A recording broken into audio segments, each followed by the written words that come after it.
A man splurged 20 million to hire a mage. But the one who showed up was just some kid, and that's making him feel a little on edge. I mean, everyone knows the strongest mages are old. It takes ages to master magic after all, but he has no choice but to trust the kid. The mission's about to kick off. There's no time to find a replacement now. Besides, mages are super rare in this world. After laying out the plan, Captain Dara gives the signal to move out. The mercs, hyped up, roar back in agreement. Then it's time for a final weapons check. In a world where you can juice up your body with magic, and where you can max out your damage output, having both melee and ranged weapons around isn't all that weird. But still, there are moments when people desperately hope for a miracle called magic. That's why everyone in this line of work is so desperate to have a mage on their side. Right now, the target building is on high alert. Dara turns to our young mage and says, "It's a long shot, but they might have hired a mage too. If you sense another mage's presence, let me know immediately." The mage just nods. Just then, he spots a thread of energy. It looks like a magical line of sight. Looks like someone's scouting their position. He sends his own magic tracing right back along that line, all the way to the enemy caster. A smirk spreads across his face. Mind you, all he has to do is shatter their spell, and the resulting backlash will slam right back into the caster. The guards standing nearby freak out when they see their mage collapse. Meanwhile, our guy calmly turns to Dara. Their mage, Jay, just tried to use a scrying spell on us, but I caught it, and I traced it back and took him out. You're clear to attack now. Dara peeks out to take a look, and just like he said, the guards inside are in total chaos. Dara gives a sharp wave of his hand, signaling the attack. The 2-point men instantly toss a pair of smoke grenades. They land perfectly right in the middle of the guards. Then, the smoke starts to billow out. You can hear panicked shouts from the enemy, "We're under attack." The guards on the upper floor raise their rifles, ready to fire, but the rest of Dara's mercenary crew are already right in their faces. Our mage pulls out something called a Viper's Tongue. Let's see what this new model can do. After one hit, his body is surging with power. Dara had just told him that during the first wave, he needed to provide as much heavy fire support as possible. He summons a lightning attack and unleashes it forward. The powerful spell instantly takes down the front line of guards, and even the threat from the second floor. Dara's crew is completely stunned by what they just saw. Wei An shouts out, totally amazed. That was insane. He took out all of them. After a moment of shock, the mercs charge straight into the enemy's formation. Dara yells at the top of his lungs. Their formation's a mess. Push in now while we have the chance? Dara slashes one guy down, but another attack is coming in hot. Dara dodges to the side, then shoves a pistol right under the guy's chin, and just like that, it's a golden headshot. Nearby, Wei An blocks a blade attack, then shoves the guy back with a taunt. Swinging that sharp thing around is pretty dangerous, you know? He swings a baton from his other hand, aiming for the guy, but the attacker dodges it. He yells out cockily, "You left an opening." But in the next second, Wei An whips his baton backward. It smashes right into the side of the guy's face. He's in so much pain that he drops his weapon to clutch his jaw. Wei An swings his baton. But in the next second, Cadell spots danger. Dozens of guards pour out from the building, rifles aimed at Dara, and Cadell's sniper rifle can't possibly take them all down at once. But Cadell isn't panicking. 2 shield bearers leap in front of Dara with a single bound. They take the full force of the incoming hail of bullets for him. After blocking the first volley, the 2 of them throw their shields with all their might, and with that one move, they successfully take down the guards at the entrance. But in the blink of an eye, more guards rush out. Dara scoffs, "Let's end this quick. No more messing around." The 2 sides are about to clash. Just then, Dara notices someone in the middle of the enemy group with a different vibe. But in the next instant, that person vanishes on the spot. Dara's heart skips a beat. He's going for the mage. The big guy sneers dismissively. "So you're the electric shock mage. I'm gonna kill you and turn the tables." The military spike in his hand comes right for our mage without hesitation. So, as a squishy mage with 0 melee skills, what do you do when an assassin gets in your face mid-battle? You pull out the ultimate truth, of course. The big guy never expected him to pull out a gun. Looking at the fallen behemoth, our mage is satisfied. Not bad. This gun handled the 3 shooting spells he cast on it instantly. The overall performance is super stable. This Star Zoran handgun is actually pretty useful. Dara rushes over anxiously, asking if he's okay. The mage says it's no big deal. I can handle my own safety. You don't have to worry about me. Dara nods. but inside he's totally shocked. That shot just now might have been average, but the way he drew and fired was so smooth, even Dara himself might not be able to copy it. Kidel is amazed. Are all the famous mages these days also amazing gunslingers? Wei An just yells out, "So cool!" Dara mutters under his breath. Looks like the price for hiring a mage is about to go up again. With the enemies at the entrance cleared out, Dara tells everyone to move forward. Kidel's first squad heads straight for the second floor. One of them leaps up to the second floor first, then throws out a grappling hook to secure his position. Next, they smash the second floor window. Wall units, Natched is, provide cover for the second squad to advance. Instantly, the small room is filled with the sound of whizzing bullets. Seeing this, Wei An leads the second squad forward. Wei An leaps up to the second floor in a single bound, then uses Kidel's shoulder as a springboard to launch himself toward the rooftop. Down on the first floor, the rest of the team advances. Dara takes the lead, taking out several enemies. Our mage follows behind at a steady pace. Whenever he sees someone who's not quite dead yet, he gives them a little zap therapy. The first floor is finally clear of enemies. Dara gets on the radio and updates the other two squads on his situation. Then he asks Kidel for a status report. A voice comes through. This is Kidel. First squad is still engaging the enemy, unable to use the radio for contact at the moment. The next second, the sound of a firefight erupts from the radio. Dara urgently asks Kidel what's happening over there, but the other end is silent. But just 2.5 seconds later, a voice comes back. Second floor cleared. Sorry about that. The last guy was hiding like a rat. It took us a while to deal with him. Dara sighs in relief. Alrighty. Third squad and first squad will now clear the third floor together. And Roger, let's finish this fast. And then the whole group charges up to the third floor. A moment later, the third floor is cleared. Dara glances over at the mage, thinking to himself, a reliable mage really is devastatingly effective. Just then, Kidel comes up to Dara and whispers, "Hey, Captain, think we can poach that mage?" Dara turns his head and snaps back. The team's broke. Kidel grumbles. Then let's save the money we waste hiring useless rookies and invest it in him instead. It'd be way better. I bet he can do the work of 4 guys. If we could work with a mage like that, our jobs would be so much easier and more efficient. Our agency would get more famous too. And then we'd be rolling in the dough. When we make it big and become rich, as you predict, Dara cuts him off, exasperated. Ooh, stop daydreaming. Get back to the mission. Dara keys his radio. Wei An. Third floor is clear. All other enemies have been dealt with. We're coming up to the roof to meet you now. But suddenly, a piercing static sound comes from the radio. Wei An's weak voice comes through, cutting in and out. Pago, Captain. But before he can finish, the signal dies. Dara immediately gets up and sprints for the roof. You guys go on ahead. I'll be right behind you. With that, they rush towards the rooftop. By the time our mage gets to the roof, he's half dead. This weak-ass body is in terrible shape. When Dara and his team reach the rooftop, they aren't met with the attack they expected. The entire rooftop is littered with members of the second squad. Dara rushes to Wei An's side to check his injuries. Then he yells, "Use regeneration potions on the wounded." Regen potions are expensive, but not more than the lives of our teammates.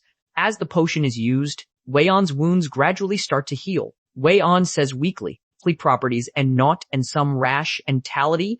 Ooh, Captain. Dara comforts him. There's nothing to apologize for. You did great just by holding on. The mage observes the situation from the side. What's going on here? Although every member of the second squad, Taiki, has fatal injuries just like Wei An. None of them died on the spot. Unless they're dealing with someone highly trained, it's basically impossible to pull that off. If the attacker is that skilled, then there's no reason for them to run after just injuring everyone. After a moment of thought, he speaks up. The culprit is still here. His words immediately send a wave of panic through the mercenaries. Dara turns to him and says, "Mage, I'm leaving Wei An to you." Our mage nods. Dara stands up and shouts to his men, "Move the wounded first. Everyone else, stay on high alert." The squad begins to carry out their tasks in an orderly fashion. Dara grits his teeth. Where the hell is he hiding? And on a watchtower not far away, a figure suddenly speaks. Well, this is a surprise. I was expecting guests maybe, but I didn't think you'd get here so fast. Dara raises his gun and roars in fury. You bastard. You hurt my crew like this. And you're just sitting there watching them die? The guy just shrugs it off. Do you have any idea how much money we poured into this operation? Scavenze rallied 3 branches. We squeezed every last resource to prepare for this. We seized the server that connects to District 53's tax management system. We even bribed dozens of officials. Just to get to this point, Dara shouts back angrily, "For insane. Are you trying to touch the Balkan municipal government's reserve funds?" The man sneers, "That's right. But we don't even need to mess with the city government. The district governments are basically puppets, and they manage billions in assets. All we have to do is pick a standard power generation facility and interfere with the stability of District 53's power supply. The system's security will naturally start to glitch out. We're just taking advantage of the loopholes in a corrupt and broken system. Does that piss you off so much?" Dara answers coolly, "Well, I just think this line of work doesn't really suit a retired soldier." The man laughs. "It's been over 3 years since I retired from the front lines. I thought I'd stopped looking like a soldier. Guess that was just my imagination." Dara says the refined killing intent coming off him is enough to prove he's no ordinary criminal. "I'm not here to argue about who's right or wrong, and I don't care how much effort you Scavenzi guys put in. The only reason I'm here, 9 Brink, all HDS, is because we took this job. That's it," the man replies. "Doesn't matter. I never planned on backing down when I started this. Giving up just because of a mere mercenary squad? It's way too early for that." Then he reaches behind him and pulls out a red pill. Dara quickly orders his men to open fire, but the man is lightning fast, leaping off the watchtower. In midair, he crushes the pill between his teeth. When he lands, he's completely transformed. Facing a hail of bullets, he instantly appears in front of a gunman, Hansen. One claw from behind pierces straight through Hansen's chest. Then he speaks in a cold voice. "Aren't you curious why I didn't kill the first ones who came up?" With that, he flings Hansen's body away. A nearby teammate, Daling, shouts in terror. He took Hansen's heart. The man continues, his voice crazed. "Because to use power, you need fresh fuel." Looks like he's using black magic. He's craving human flesh. Robber Sadie, so he's probably from the vampire clan or a bloodthirsty slayer. I remember this kind of power has some nasty side effects. Is he trying to end this all in one go? After eating Hansen's heart, the man speaks. Just this one isn't enough. With that, he swings the blade in his hand, and then charges toward Daling. Ike bravely steps in front of Daling to block, but with just one slice, the man shatters Ike's shield. Then the man slips behind Daling. As Daling's eyes widen in terror, the man bites down and rips out his throat. This one doesn't taste very good. Seeing this, Dara immediately orders everyone to surround him. Facing the charging crowd, the man shouts excitedly, "I wonder what you all will taste like." "Keep firing, don't stop." After taking several shots, the man is completely unharmed. He's manic. "These pathetic little tricks will never kill me." Just as Cadell is about to be killed, a sudden clap of thunder echoes. A massive bolt of lightning slams down on the man. It was my lightning spell. I managed to adjust the attack's range and magic consumption to avoid hitting the mercenaries and the power equipment.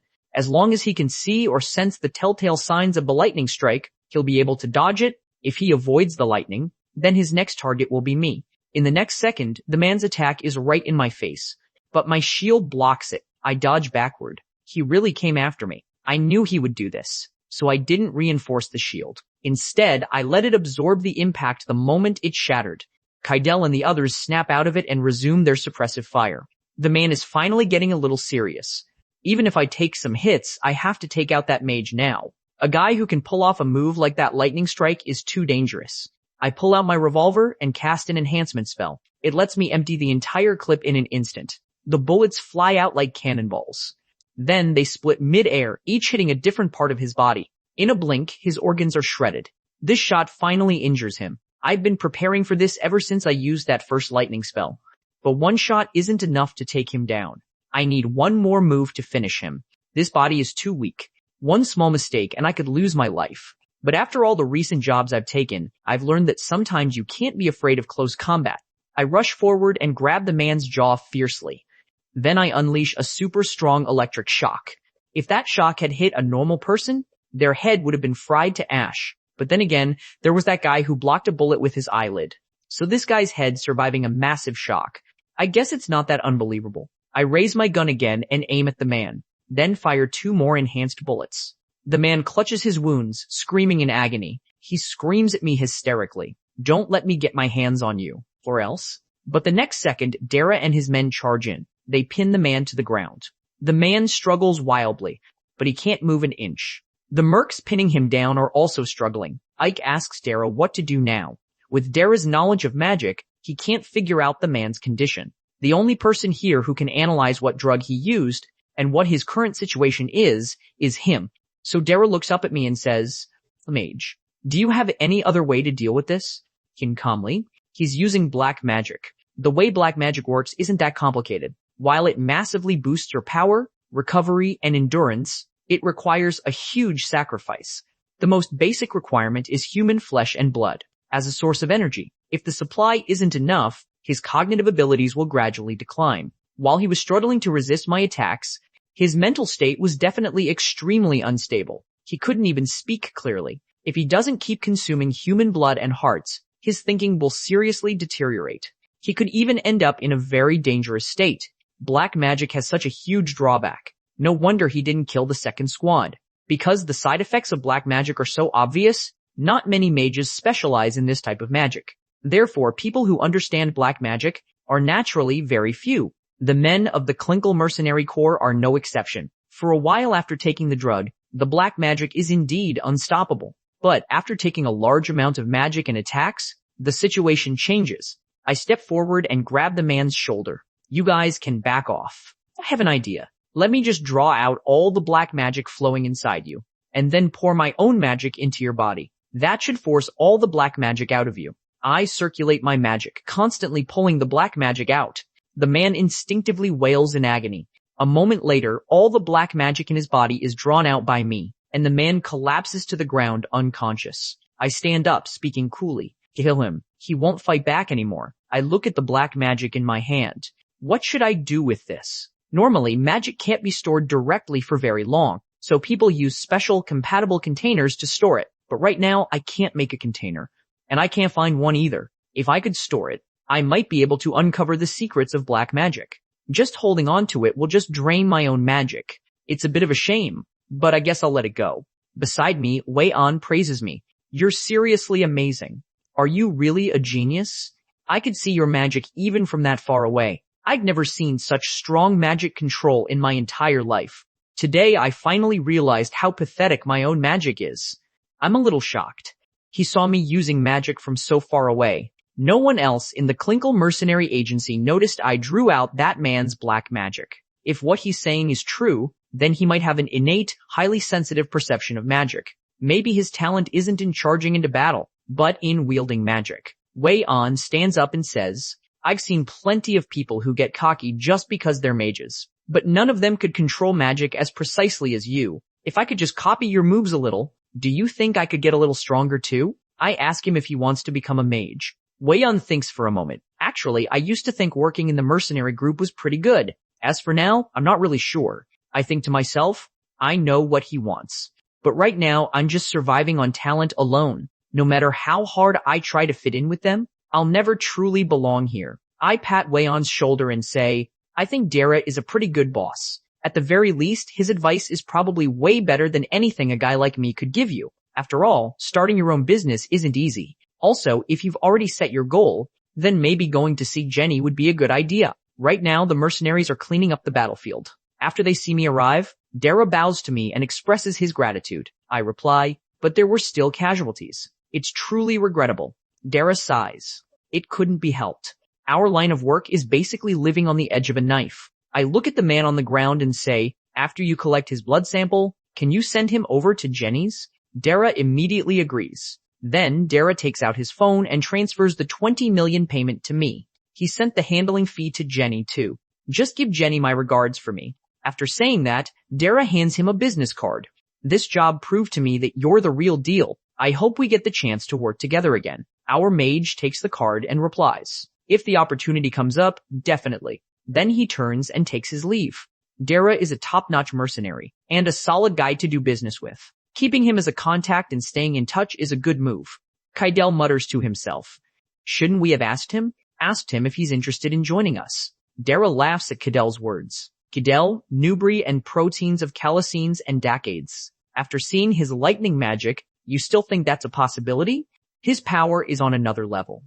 It wouldn't be strange if he's already been scouted by the electro-magic tower. With his talent, someone might be able to hire him. But one thing's for sure, no one will ever be able to monopolize him. Hidel argues back. But don't you think it's a huge waste? Where else are we going to find a mage that powerful? Dara says calmly. Can you guarantee that in our future jobs, we won't end up as enemies? Hidel, Nubri, and proteins of calicines and decades. That's why I always say, Tay, you have to leave a good impression on the people you work with. If we pester him about it, we might feel like we didn't leave any regrets for a moment. But by doing that, we wouldn't be able to leave him with the image of a clean, professional crew. No one knows what kind of butterfly effect their words and actions will cause. I just make the best choice I can in any given situation. What we can do now, T, is just pray that our luck holds out. After finishing the job for Dara's mercenary crew, our mage heads over to Jenny's bar. The moment he walks in, Dylan throws up a hand to greet him. Look who it is. If it isn't my teammate, our mage scoffs. Who's your teammate? Dylan sidles up to him with a grin and says, Hey, don't be like that. You're hurting my feelings. I get sad, you know. Aren't you a famous person now? Our mage is a little confused. Famous person? Dylan explains. Dylan, I heard you and Dara's crew pulled off a huge job. Jenny is totally ecstatic. Before he can finish his sentence, Jenny grabs Dylan in a headlock. Ignore this chatterbox.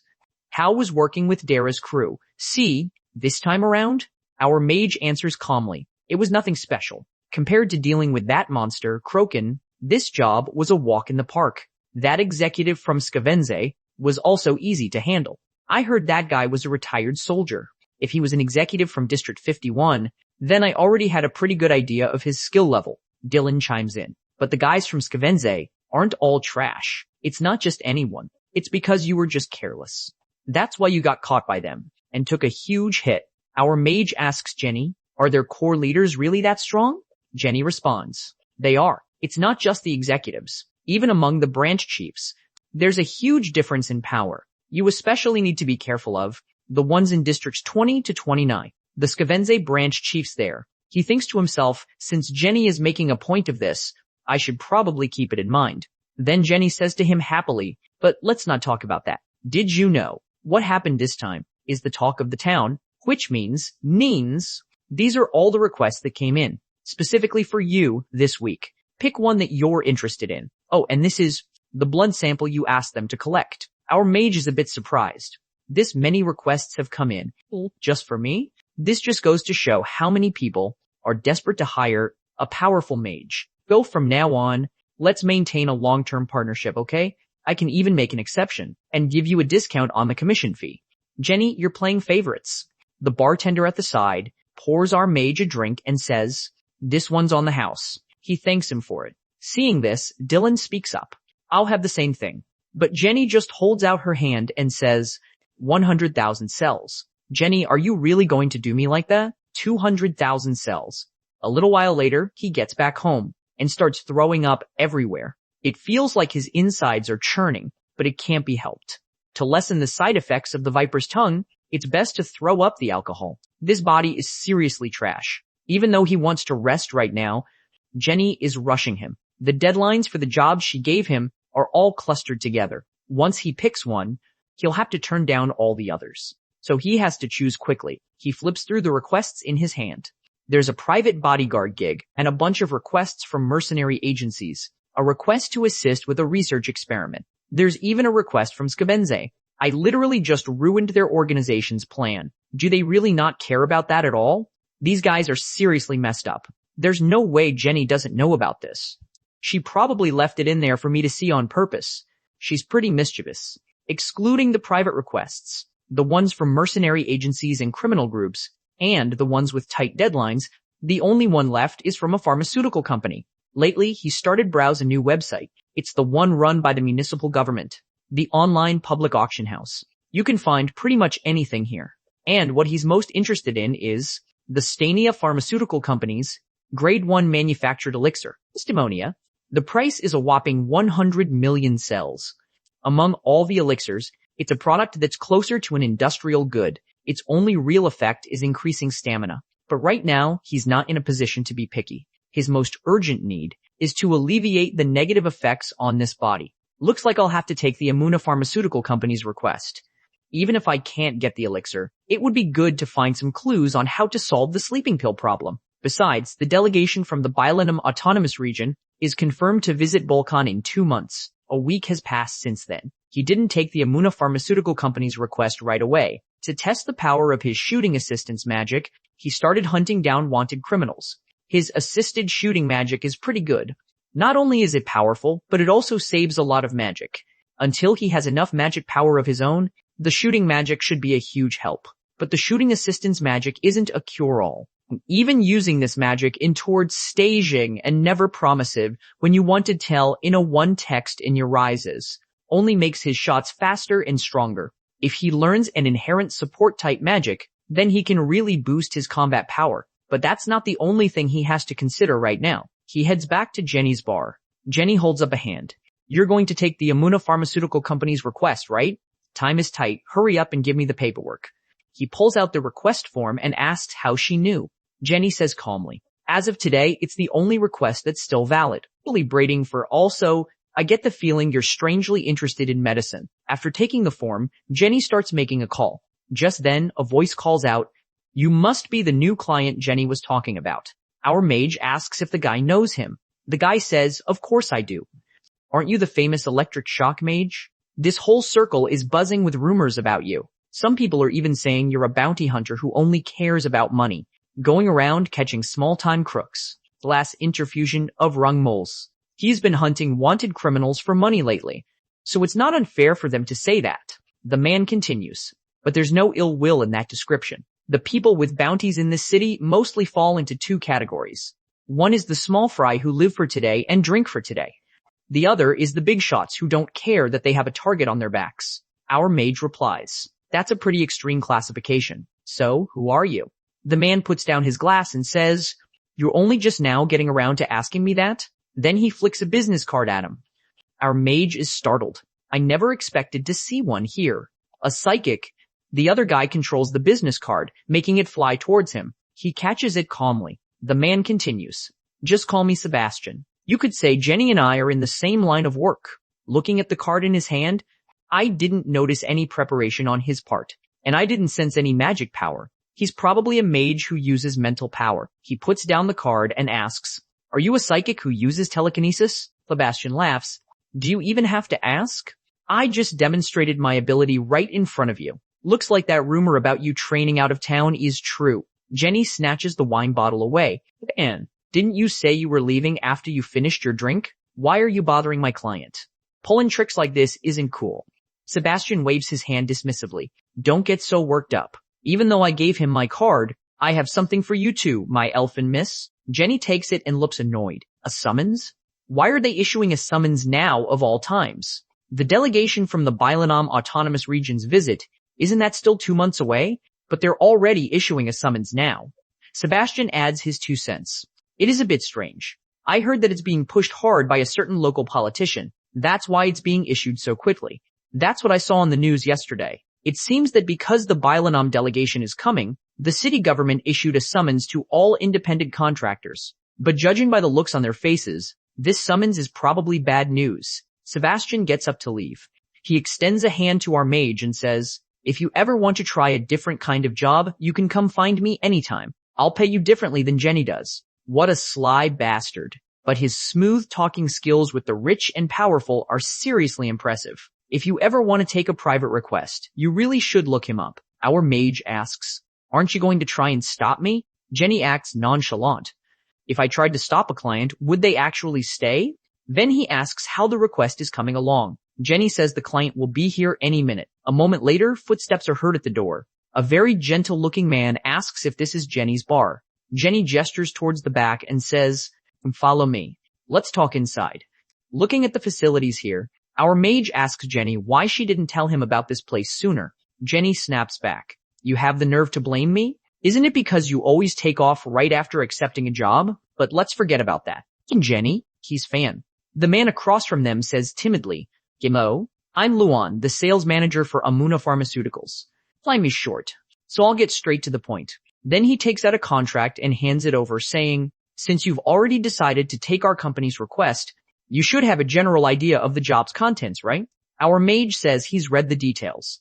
Amuna Pharmaceuticals is currently crowdfunding the development of a new nerve sedative. If the new drug is successfully developed, the company's net profit will likely explode. But the local politician in the area of the main office wants to use a criminal gang's influence to steal the company's patent for the new drug. So what exactly do you need me to do? Luan speaks up. First, I must clarify.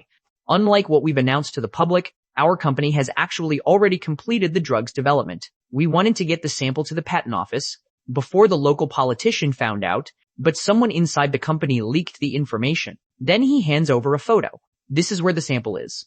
District 54, number 8. We need your help to retrieve the sample hidden in the warehouse and submit it to the patent office the day after tomorrow. We're counting on you. Our mage says coldly, your name is Luan, right? If you're going to entrust this job to me, then you need to be straight with me. Luan trembles and asks what he means. Our mage sneers. Are you playing dumb? This isn't just a matter of submitting a sample, is it? Jenny also tilts her head and chimes in. That's right. How come you didn't mention the criminal gang at all?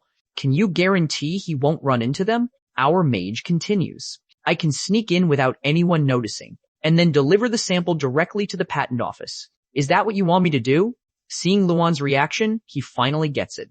They're not looking to hire an errand boy. They want a heavy hitter. But these guys are pretty shady. Do they really think that while I'm getting the sample, I'll just take care of that gang for them as a bonus? Jenny leans in close and says, looks like we're going to have to negotiate the terms properly. Then Jenny taps the table and says to Luan, go ask your boss, Diantine Profits, that when he runs into the gang during this errand, to make him willing to take them out, how much are you willing to pay? We'll wait outside.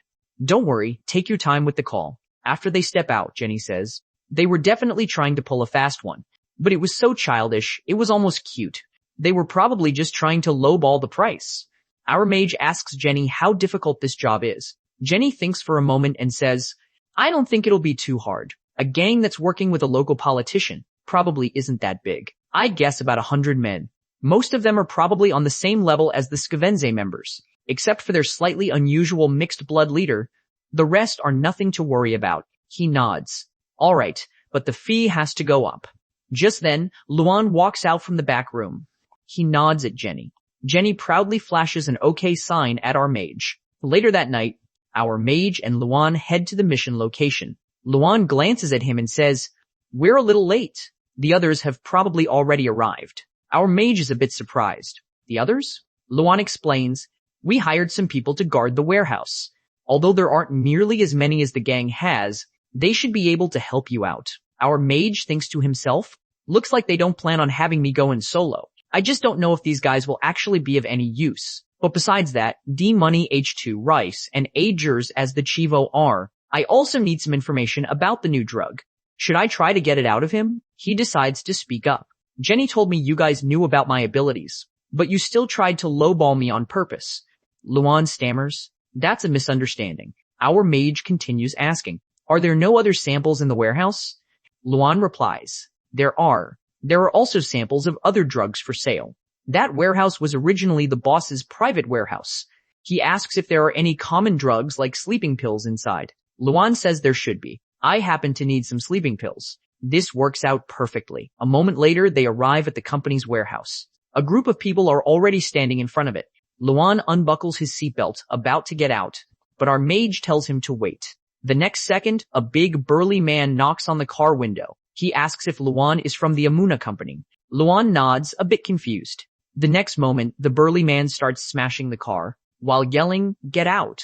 Luan is instantly scared speechless. The burly man points at the people behind him and says, this isn't what we agreed on. What's the meaning of bringing 10 people here? Our mage says calmly, looks like, aside from me, everyone else is a bunch of trash. He takes a hit from his viper's tongue. Let's go out. Since I've taken your money, I won't let you get ripped off. Seeing this, the burly man roars at him. Who the hell are you? Why are you with this guy? When he hired us, he never said we'd have to deal with a criminal gang. Their shouting is giving our mage a headache. He speaks calmly. Can you please be quiet? Hearing this, the burly man gets furious and points at him.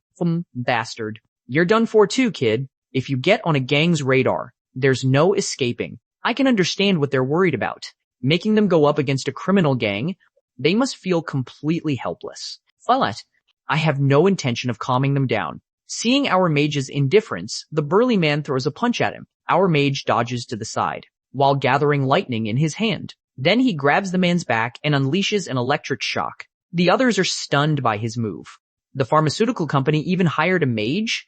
A noisy discussion immediately breaks out in the crowd. Our mage doesn't have the patience to listen to them, so he just tells them to shut up. Then he turns his head and says, "You guys seem to know a little about the gang, but venting your anger here is just a waste of time. Don't push your luck."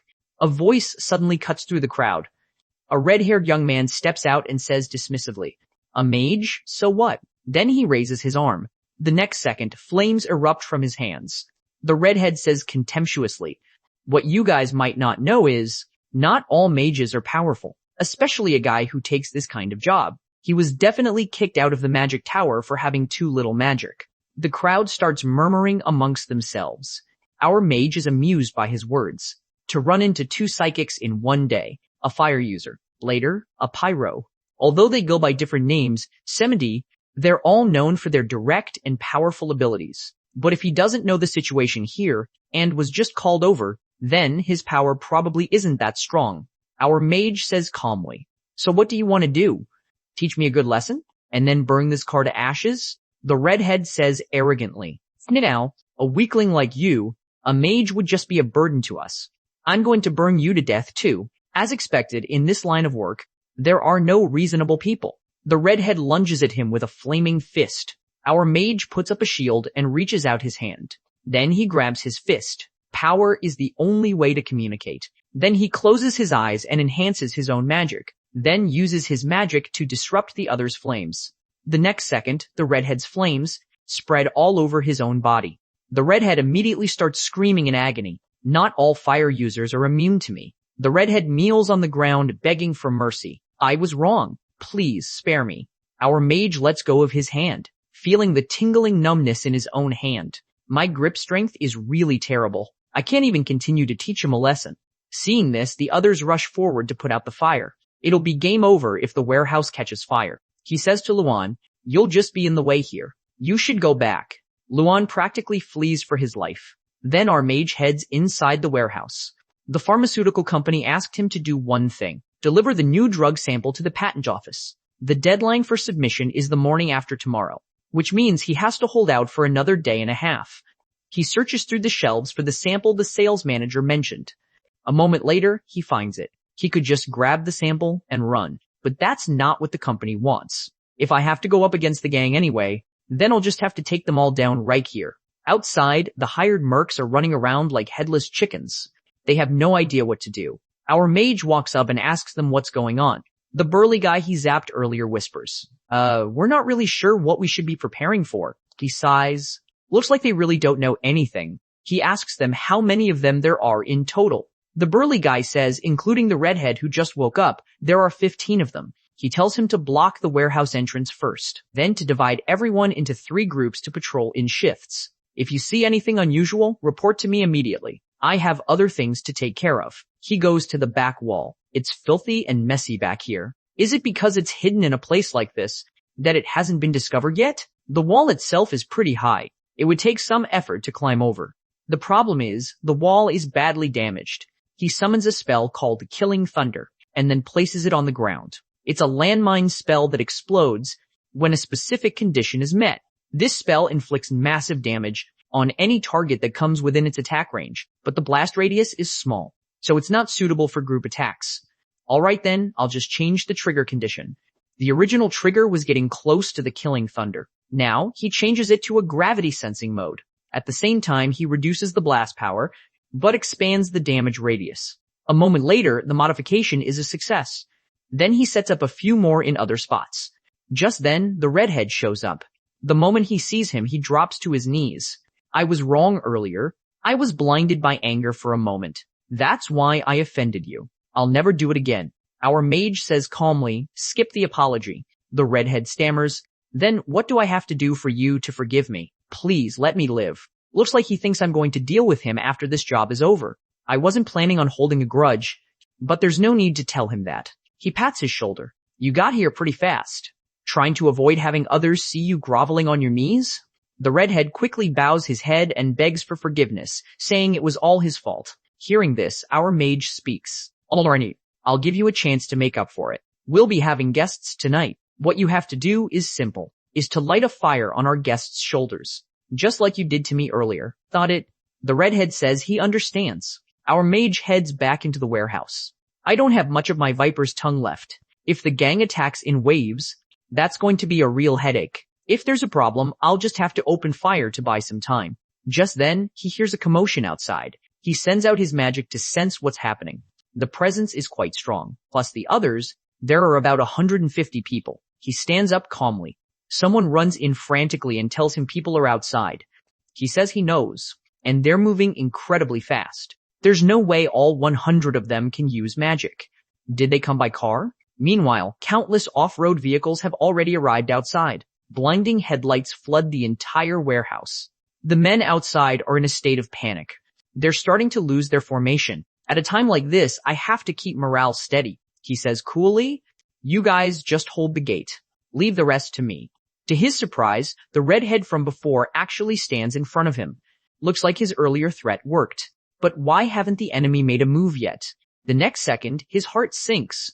Don't tell me they're creating a diversion? Then, a crashing sound comes from the back wall. The other men immediately panic. They keep ramming the wall. Looks like they're trying to bring the whole wall down. Now we'll see. GS. Who gets to go home alive? The next second, a massive explosion rings out. A burning off-road vehicle is sent flying. Looking at the burning vehicle, our mage is a little surprised. Even though I enhanced the killing thunder, it shouldn't be this powerful. Then he sees the gasoline burning on the ground. That's not ordinary fuel. There seems to be something special about it. Looks like that's what boosted the explosion's power. Immediately after, dozens more explosions are heard. The blown-up vehicles fly into the sky like meteors. Now it's time for them to pay the price for their reckless and foolish attack. Just then, two figures appear up ahead. Those two must be the ones with the stronger heat signatures I sensed. Looking at their outfits, they're mages. This is the third time he's encountered another mage. The first was Professor Alice. The second was the scrying mage from Skavenze. But his skills were so poor, he was a huge disappointment. But these mages are on a whole different level. Could they be the leaders of the gang? I'm so curious. What kind of magic do they use? What school of magic are they from? What does that staff do? Should I strike first? The next second, he snaps out of it. Calm down. The most important thing right now is to figure out the situation. He uses a detection spell. 10 cars have been destroyed. About 100 men remaining. In that case, stay end. You guys must have something to say to me. Hearing this, the two of them start to advance. Our mage says to a guard beside him, go tell everyone to close their eyes and start shooting the moment they enter. The man asks confusedly why they should close their eyes. Our mage says there's no time to explain. Just do as I say. The man then relays his orders to the others. As the group of enemies walks into the warehouse, our mage unleashes his omnidirectional light spell. The blinding light throws the unprepared enemies into chaos. Immediately, his side starts firing like crazy, and they instantly wipe out the enemy's front line. While the enemy is wailing with their eyes covered, the redhead charges into the crowd with immense force. Scorching flames engulf several men in an instant. The others watch this scene in terror, and then they turn and run. The redhead shouts arrogantly, "I'm gonna burn all of you rats, number end, to death." Looking at the chaotic scene, if I use magic one more time, I'll probably reveal my identity as a mage, but I need to press the advantage. He reaches out and unleashes his lightning chain. The next second, the fleeing thugs are zapped and die on the spot. With the added cover fire from the others, the thugs are beaten down with no way to fight back. I'll help them this much.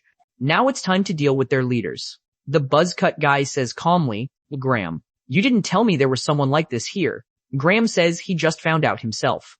With Amuna Pharmaceuticals' resources, DHF, and Reators, there's no way they could afford such a powerful mage. We already confirmed that. The buzzcut guy gets up. If that's the case, then that kid shouldn't be here. Look at that kid. Why is he smiling so happily? How interesting. Then, the buzzcut guy points to his own head and sneers. "Yay. Are you an idiot?" Our mage retorts, "None of your business.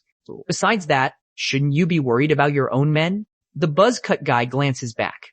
then shrugs. Don't worry about them.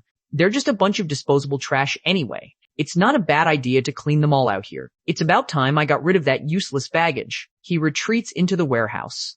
Graham speaks up. General, what the crap? Coral retorts. What? He looks totally weak. He's going to be dead soon anyway. So what's the harm in chatting with him for a bit? Graham says, annoyed. If you keep disobeying orders like this, we'll reconsider hiring you. Looks like that mage isn't part of the gang. And that guy wants to ditch the gang's leader. People always aim higher after all. Looks like someone offered him a better deal. Where there are people, there will always be conflict. It's the same everywhere. Seeing our mage's smirk, Carl grits his teeth.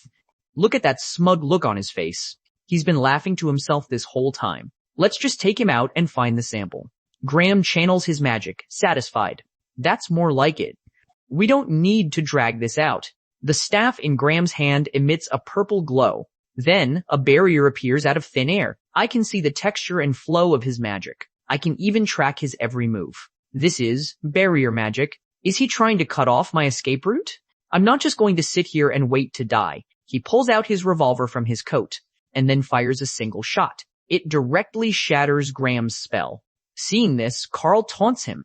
Even if you think he's a weakling, there's no way he'd just surrender without a fight. Graham shouts in anger, "You half-baked magic user. How dare you destroy my magic?" Our mage says coolly, "Jick user? Is that supposed to be an insult?" Graham scolds Carl. "You don't even know the basics of fighting a mage, do you? You're supposed to protect me." Carl scoffs. Like I care. This is ridiculous. He just fired one shot. Why are you so scared? He hasn't even used any magic yet. Graham says, lacking confidence, he could use magic first. Carl says calmly, Graham, he's probably a mage who controls light or lightning. When that type of mage uses their magic, the light is so bright you can't block it out. You know that too, right? Looking at them, I finally get it. Why they're so relaxed in front of me. Generally speaking, light magic is incredibly powerful, but at the same time, that kind of magic is also highly visible. Since most light-based spells have a tell, skilled fighters can easily counter them based on that alone. Of course, that only applies to ordinary mages, not me. Carl says, full of confidence. The moment he even thinks about using magic, I'll rush in and tear him to shreds. Looking at Carl's canine teeth, I remember what Jenny said.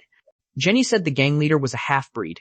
No wonder he's radiating so much killing intent. It's about time to make a move. They taunt him. The light was too dim before, I didn't even notice. But I can see it clearly now. So you're just a mutt after all. I pinch my nose in disgust. I can smell that disgusting dog stench all the way from here. You should at least take a bath. Carl trembles with rage. Then he says grimly, you got a sharp tongue. I'll start by ripping that filthy mouth of yours to pieces. So I've encountered the legendary werewolf, a demi-human race born with the instincts and body of a beast. They're incredibly fierce and powerful. But this half-breed werewolf in front of me is different. His jaw is too weak to even close his mouth properly. He can only let the drool drip out endlessly. His toes are crooked and growing into his flesh. A lot of his fur has fallen out, leaving his skin exposed. This must be the limit for a werewolf half-breed. Carl, losing his mind, roars at me. I'm going to kill you. I'll leave no trace of your body? I mock him. You're even starting to stutter. Looks like you can't even control this form. You probably can't maintain it for much longer either. Come on, show me what you've got. The next second, Carl vanishes instantly. But I'm not worried at all, because my barrier magic blocked Carl's attack. Seeing that he can't break through my barrier, Carl retreats. Then he charges at a gap in the barrier again. I watch Carl calmly. As the sound of the impact rings out, Graham's eyes widen. He can't believe what he's seeing. My barrier blocked Carl once again. My barrier can briefly withstand heavy weaponry. I stacked a total of 5 layers. It's only natural that he can't get through. They probably never expected me to block their continuous attacks. I raise my pistol and aim it at Carl. Now it's my turn. I apply an enhancement spell to the pistol, and then fire a powerful shot. It sends Carl flying. Carl trembles and backs away. Looking at his terrified expression, don't tell me he lost his nerve after just one shot? But since we're doing this, I'm going to teach him a proper lesson. I need to take firm control of the situation. I hit Carl with a lightning chain. Carl is zapped and passes out on the spot, but I'm not done yet. I raise my palm to the sky. The next second, the sky is covered with dark clouds. A surging thunderous power begins to gather. Summon thunder. A bolt of lightning that destroys everything crashes down and turns Carl into barbecue. Graham is panicking on the side. I'm a little speechless. I thought while I was dealing with this werewolf, that other mage would make a move. Don't tell me he's been chanting a spell this whole time? I gave him so much time to prepare. He should be able to show off a decent spell, right? Let's see what you got. Graham's magic staff continuously emits a golden light. The light is extremely blinding. Although at first glance it just seems to be glowing, it's actually a spell that can fire a powerful shockwave. The principle and structure of this spell aren't complicated, so it's relatively easy to learn. And not only can it visually intimidate the enemy, its power is also impressive. Looking at him, it seems he's set the target area to be everywhere but himself. Is he planning to level this place and then figure things out? I can't let that happen. I channel my magic to cover Graham. After I grasp the flow of his magic, I seize control of his spell and redirect the shockwave to the ceiling. The next second, the powerful shockwave shoots straight up. Graham stares blankly at the scene. Then he turns his head to look at me. Then he suddenly bursts out laughing. He's laughing hysterically. As he laughs, he says to me, "You're using a magic item, aren't you? I knew it the moment I saw you. You're just a little punk hired by a pharmaceutical company for cleanup. How could you possibly have such immense power? It seems you got lucky and found a super powerful relic, didn't you? You can't fool me. That pathetic bit of magic power you have must be running on empty by now. Now it's my turn to shine." I'm a bit speechless. Is this guy trying to make me let my guard down with his nonsense? Or maybe after seeing Carl get beaten so badly, he mistakenly thinks I'm using a treasure like a magic item. Now, his expression has already betrayed him. His frantically trembling pupils and the cold sweat on his forehead all prove that this guy, is terrified. After our exchange just now, his mind must be full of doubts. If I really did cast the lightning that took down Carl on my own, and if the move that deflected his shockwave in an instant wasn't a fluke, then these doubts will push him to the brink, plunging him into fear without being able to be certain. In other words, the person in front of me is someone who doesn't even trust his own senses or judgment. An idiot. Looks like there's no need for me to listen to your nonsense anymore. For shadow assault. Instantly, a wave of shadow surges toward Graham. In a blink, black threads wrap around Graham's feet and his hands. Before Graham can even react, his hands are brutally torn off. Graham kneels on the ground, howling in pain. Staring at his hands on the ground, he can't believe it. This guy must be dying to know how I did that. From the moment they stepped into the warehouse, I've been preparing this move. A shadow-type shared-use magic. For shadow assault. Although this move is most effective, DRD, in a pitch-black environment, the caster can only control the shadow cast from under their feet, and the shadow spreads very slowly. But if I use this move in a dark warehouse, all of the above limitations are no longer a problem. Plus, he assumed from the start that I was an electro-mage. That actually made it easier for me to use other types of magic, without him getting suspicious. I raise my pistol and aim it at Graham's forehead. Graham is so scared he loses control of his bladder. He begs me for mercy in terror. I reach out and cover his eyes. Graham immediately starts screaming. I tell him to calm down. As long as you answer my questions truthfully, I might spare your life. Are you guys the only ones the local politician can mobilize? It looks like you brought your entire gang with you. I want to know if there are any other forces. Graham hurriedly replies, "There are no more." I think it's highly unlikely he'll use force again. That's good. Looks like when I'm delivering the sample to the patent office, there won't be any bugs trying to stop me. Graham pleads like he's grasping at straws. As long as you spare my life, I can definitely help you with a lot of things. I'm currently a quasi-level 3 magic user. I'll definitely be a great help to you. I promise I won't let you down. Kin calmly. So you're saying you're a level 3 mage? Graham trembles. That's right. The level where you're officially recognized as a mage by the public. Although I don't know what realm his level corresponds to, level is not the standard for measuring a mage's combat strength. According to him, J is someone like me who doesn't even know their own level. Should be at the very bottom of the barrel. I take my hand away from Graham's eyes. Graham says, pleasantly surprised, "Are you going to spare me?" But instead, I press the pistol firmly against his forehead. Graham immediately screams in despair, "No, please spare me, please." But I'm not an indecisive person. Absolutely no loose ends. Sorry. After dealing with Graham, the werewolf behind me stands up again. I'm a little helpless. This is both frustrating and amusing. I thought it was already over. Looking at the werewolf getting up from the ground, was my last move not powerful enough? But that's impossible. Summon Thunder is one of the most powerful spells in electromagic. If he was strong enough to take a hit from that and still get up, he wouldn't be scraping by in a gang like this. Which means, it must be the moonlight's effect. Werewolves are beasts of the moonlit night that can absorb the power of the mad night. This craving for their true nature will even force a dead body to move. I dodge the werewolf's attack, while sighing internally. Under the influence of the moonlight, a werewolf half-breed can show this level of regeneration. Just how powerful of a demi-human is a pure-blooded werewolf? If I had faced a pure-blooded werewolf today, I might not have won so easily. I rush forward and grab the werewolf's head. Then I unleash a powerful electric shock and finish the werewolf off for good. It took about 5 minutes to deal with both of them. It's still chaotic outside. Although I don't really need to get involved. We are on the same side after all. If I just sit back and watch the show, I'd feel a little bad. I pick up Graham's magic staff. He wasn't a great mage, but this staff is so shoddy, yet he always carried it with him. That must mean it's a decent item. I've actually thought about using magic assisting tools or relics before, but I'm a bit tight on cash. Even just buying my Viper's Tongue was a struggle. Holding the staff, I don't feel anything different. I leave the warehouse and go outside. The battle outside is still raging on. The redhead is darting left and right through the crowd.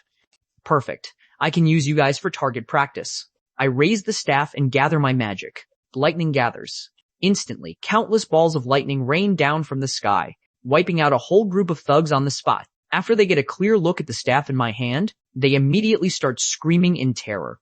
Run, the boss and the mage have been taken out. The moment those words were uttered, the rest of them scatter in all directions like frightened animals. The guards on my side breathe a sigh of relief. Looking at their excited faces, it seems they went through a tough fight. Even though I was responsible for dealing with the enemy leaders and mages, our side was definitely at a disadvantage in terms of numbers. The redhead is now lying on the ground, panting heavily. It's as if he's trying to show me how hard he fought. But whether he's trying to curry favor or not doesn't matter. He's pretty interesting. His superpower is just shooting fire from his arms. I never thought he'd be able to survive that battle with just that. And he even stood on the front lines, drawing the enemy's fire. To be able to survive a bloody battle and enjoy the taste of victory means he's starting to earn that right. Looking at the scorch marks on the wall, it seems he pushed past the limits of his fire ability when he was cornered, but he definitely did his part. So there's no need for me to torment him anymore. I walk up and praise him. Good work. The redhead is overjoyed to hear that. I look at the staff in my hand. This staff doesn't speed up casting time or improve magic recovery rates. Even the power of the spells is the same as before, but my magic regeneration seems to have slightly increased. Though it feels like less than a handful of sand, I let go and drop the staff on the ground. So it's just a piece of junk. The absolute king of junk. Its main purpose is probably just to scream to everyone in a fight, I'm the mage. When I'm picking out gear in the future, I should probably avoid things that'll give away my identity. Just then, the burly man calls out to me. I turn my head and say, you've all worked hard. The others happily reply, you too. I then give them their orders. Now on, those who aren't injured take the seriously wounded to the hospital. Those with minor injuries will stay here with me and guard the warehouse. I return to the warehouse alone. Right now, I feel weak all over. My hands are trembling. Is it because I suddenly relaxed? The fatigue is hitting me all at once. Should I use the Viper's Tongue? Forget it. I don't have much left. I have to be frugal, just in case. The next day passed without any more trouble. The gang didn't attack again. At the thought of getting the commission from the pharmaceutical company, everyone left in high spirits. After seeing everyone off, I tidied up the warehouse and wrote up a simple report. Now, all that's left is to submit the sample to the patent office.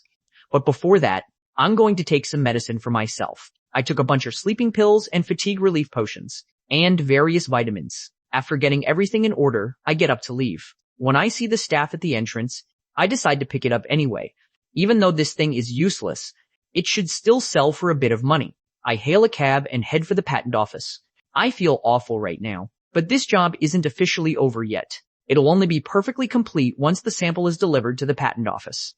Although it's annoying that I have to do this errand, it's my first time near District 10. A little while later, I arrive at the patent office. This is District 8. The environment here is on another level. It's clean and quiet, as expected of the district where the rulers of Balkan reside. This is the single-digit district where the city's government agencies are concentrated. Only civil servants and city government employees come and go from here. This place looks like a temple from some myth. Giggly, what other reason would I have for coming to the patent office? The old man responds. Ginglu, looks like you've developed some rare technology. You're quite impressive for someone so young. I think to myself, what should I do? But since he's exercising here, he's probably not just some ordinary old man. For someone like him to strike up a conversation with me, he's probably not just looking for a chat. Now is not the time to get involved with the rich and powerful. If I don't want him to remember me, it's best to end this conversation as soon as possible. But he's not looking at me. He's looking at the magic staff behind me. I walk up to the old man with a smile. Did you enjoy the show I put on for you yesterday? The old man asks, confused, what I mean. Giggly, so that people could see clearly from a distance. I made sure to set off plenty of fireworks. You enjoyed the show, didn't you? That's why you were waiting for me here. Politician, I finally met the big boss behind the gang. After I arrived at the patent office, an old man was waiting for me at the entrance. By the way he was staring at the magic staff behind me, I instantly figured out his identity. I take down the magic staff and slam it into the ground behind me. You can have this back. It seems that Mage was very important to you. My condolences. The old man says calmly. So you knew all along. I think to myself, how could I not know? This person recognized Graham's staff, and he already knew I was coming to the patent office. So he waited for me on the only path here. Plus, he can use exercising as an excuse to move freely in this area. There's only one person who fits all these conditions, and that's the local politician. But I never expected that instead of sending someone to stop me, he would come himself. The old man continues to speak. Although Graham's skills were average, he was a good kid. After I decided to pursue a career in politics, he supported me with all his heart.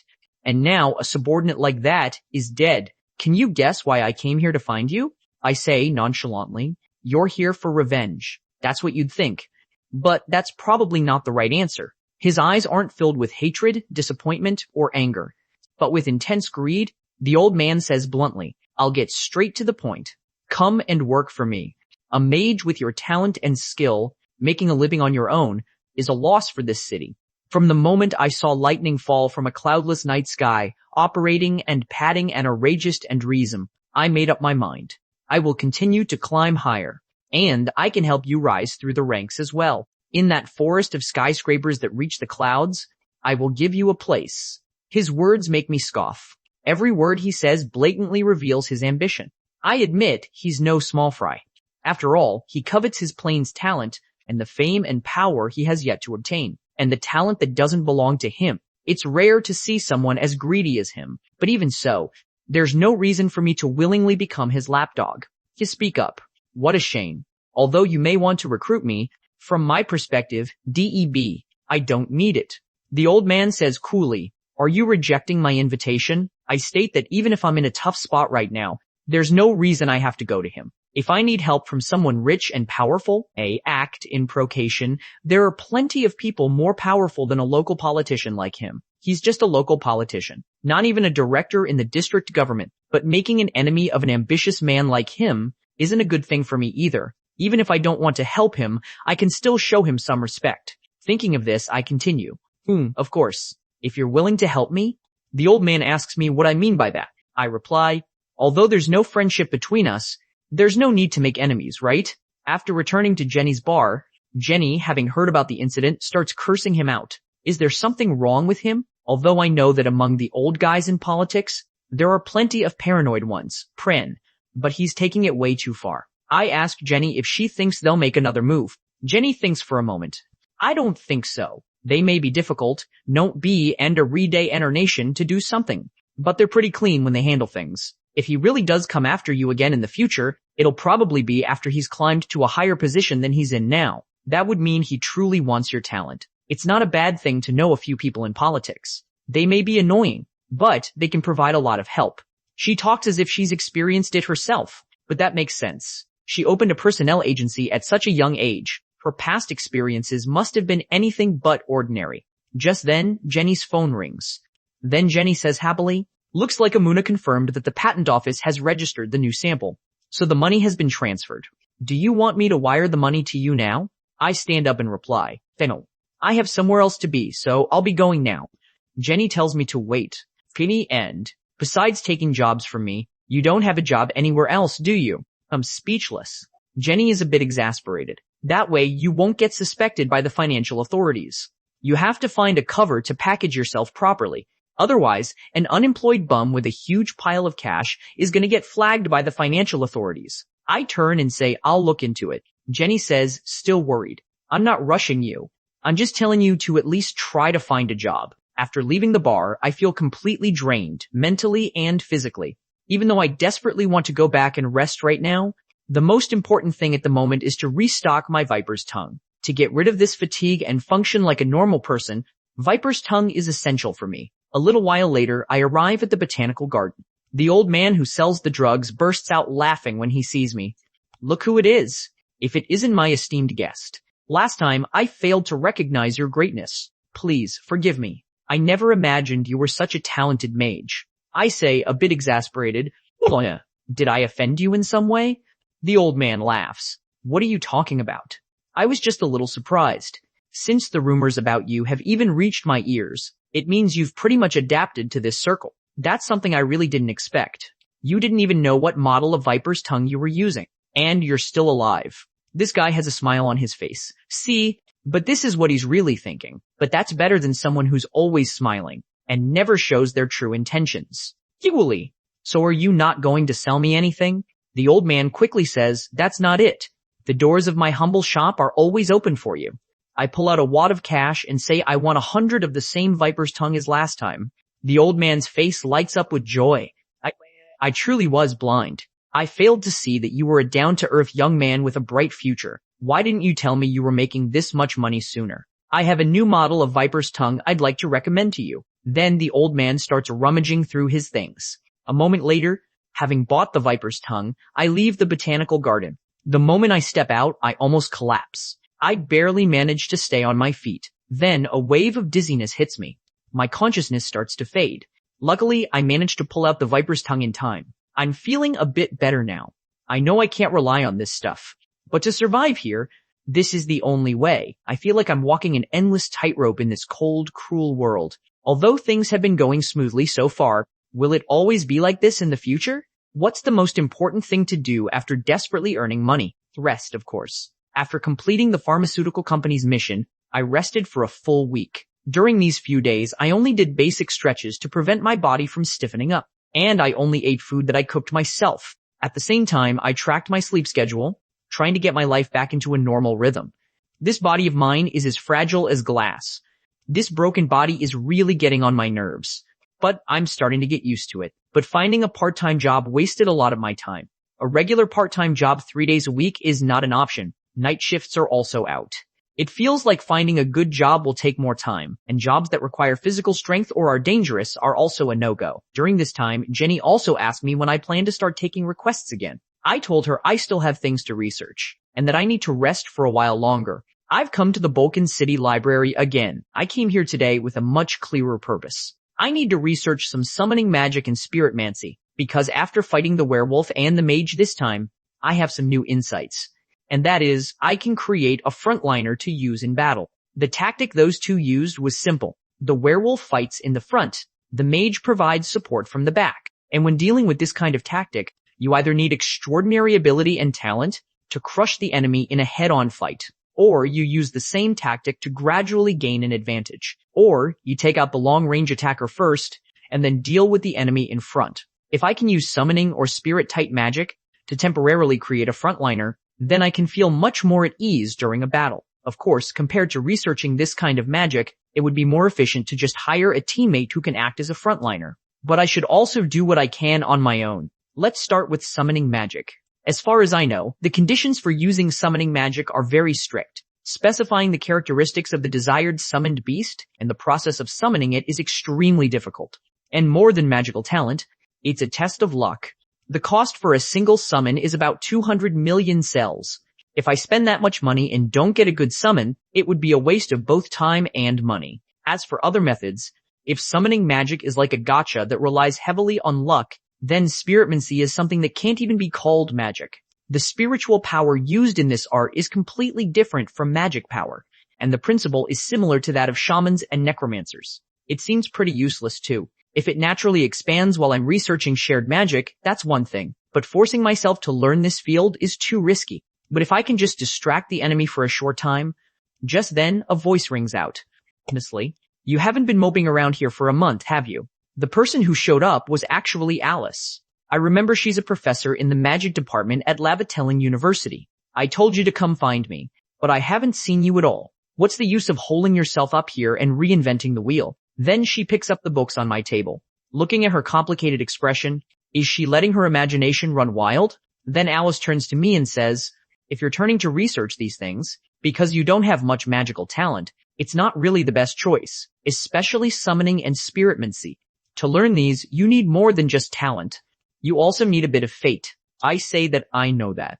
Hearing this, Alice asks, confused, if you know, then why are you still reading these? If you think you're that lucky, you'd be better off just buying a lottery ticket. Even for someone like me who teaches at a university, I've only ever met 3 spiritmancers in real life. I advise you to give up on your unrealistic dreams sooner rather than later. She's right.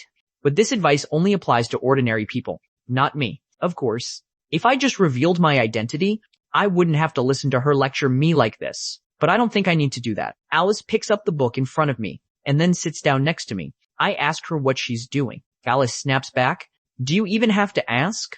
I'm going to explain it to you in a simple and clear way so that you can easily understand the contents. Once I show you how difficult summoning magic is to understand and how much talent it requires, you should know to back off, right? Without further ado, I'll start right away. Then Alice begins to explain the contents of the book non-stop. I can't help but marvel, as expected of a university professor. She explains things so effortlessly, and she's actually a good person. After confirming my passion for learning, work with Gen 8. She didn't just reject it outright. Instead, she chose to respect it. And she's approaching me so carefully. On this path where I have no one to rely on, just having someone to talk to is enough of a comfort for me. While I'm lost in thought, Alice asks with dissatisfaction if I'm even listening. I say, of course. I'm listening very carefully. Alice glares at me. I feel a little guilty. Alice continues to speak. Speaking of which, I still don't know your name. Can you tell me? I've spent all this time teaching you. The least you could do is tell me your name, right? I think to myself, she's one of the very few people who knows my true face. So telling her my name is something I have to be extremely careful about. Calmly, do I have to tell you my name? Inside this library, we're both just apprentices studying magic together. As long as we share our knowledge of magic and communicate with each other, isn't that enough? Alice stands up, closes the book, and says, all right then, if you say so, that means you're ready to learn magic from me, right? Then let's meet once every 2 weeks. I say that I don't have that much time. You don't have to go to all this trouble. But Alice just ignores me. She throws out a see you next time and turns to leave. She really just leaves after she's had her say. She doesn't listen to my opinion at all. What an arbitrary person. But she's also a kind and friendly, strange woman. A moment later, I leave the library. It seems Alice is interested in people who don't have much talent but are still very passionate about magic. Although I don't know her reason for doing so, whether I cooperate with her or not is another matter. I can't help but think of Alice's pretty face. Once every 2 weeks, maybe it wouldn't be so bad to listen to her and come here to study. If I can get in touch with a professor from a magic university, maybe she can help me find a legitimate public-facing job. In that case, stay end. In this city where I have no one, does this count as having a set schedule? It's just meeting someone for a class. But I have to be so careful about it. It feels a bit, bleak. I arrive at Jenny's bar. The moment she sees me, Jenny says she's going to register my name on the dark web. I ask, confused, why? Jenny shakes the cocktail shaker in her hand and says, because you completed your mission so well, all that complicated paperwork got processed much faster. If a client is very satisfied with the contractor, this kind of thing happens occasionally. I ask where the old bartender Jordan went. Jenny replies, he had another job before this. Now he goes back to help out there every 2 weeks. So sometimes I have to cover his shift. Special cocktail is ready. Seeing this, Dylan starts to suck up. Wow, Jenny, what kind of cocktail is this? It's so beautiful. Then I won't be polite. Jenny smashes the shaker on Dylan's head and says, it's called the Get Lost, number and age. Bastard cocktail. You idiot. Dylan asks Geely why Jenny hit him. Jenny yells, you idiot. You messed up your request and you still have the nerve to drink? The conditions those bastards gave at the beginning were impossible to meet. What was I supposed to do? I think for a moment and say, so what happens if my information is registered on the dark web? Jenny replies, there's actually no risk in registering your information. It's just that your work history will be recorded on the network. When you accept a request, you can specify the type of reward or item you want.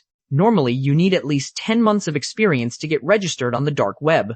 But this time, the client was the one who suggested it first. I guess a client who couldn't get in touch with me wanted to request you specifically, but they didn't have a way to reach you, so they got a little impatient.